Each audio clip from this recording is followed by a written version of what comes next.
জগতে সকল দেবতার স্ত্রীগণ ছিলেন ওই চন্দ্রদেবকে দেখে মোহিত হয়ে যেতেন। দক্ষ রাজার 17টি কন্যা, একটি হচ্ছেন পার্বতী, তাকে মহাদেব গ্রহণ করলেন, আর 16টি কন্যা একসঙ্গে বিয়ে করলেন এই চন্দ্রদেব। ইতিহাস দেখুন। এখন ইন্দ্র দেবতা বড়ই তো কুটিল। ইন্দ্র কিন্তু খুব কুটিল দেবতা।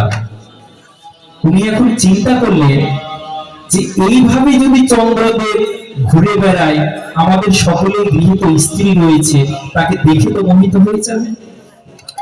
এমন একটি বুদ্ধি বের করতে হবে যাতে এই চন্দ্রদেব যেন আমাদের স্ত্রীদের কিছু করতে না পারে।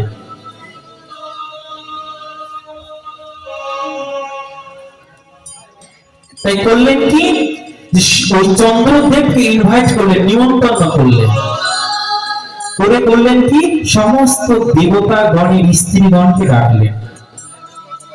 দেখে কি বললেন যে ভাই তুমি তো অনেক সুন্দর, তাই আমাদের স্ত্রীদের মনে একটা বাসনা হয়েছে তোমার হস্তে রাখি বাঁধবে। এখন চন্দ্রদেব চিন্তা করলেন যে বাবা, এত স্ত্রীগণকে আমি দেখতে পাবো, এটা তো পরম সৌভাগ্য।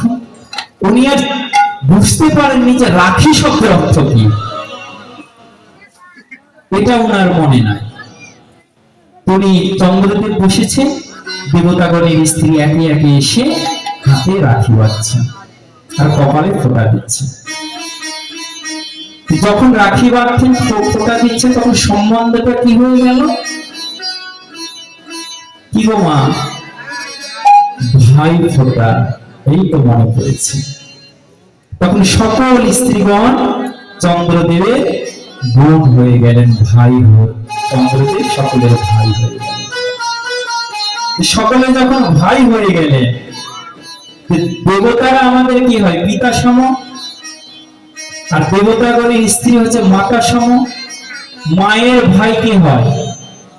মামা হয়। এই জন্য জগতে সকলেই চাঁদকে মামা বলে ডাকে। জয় জয়।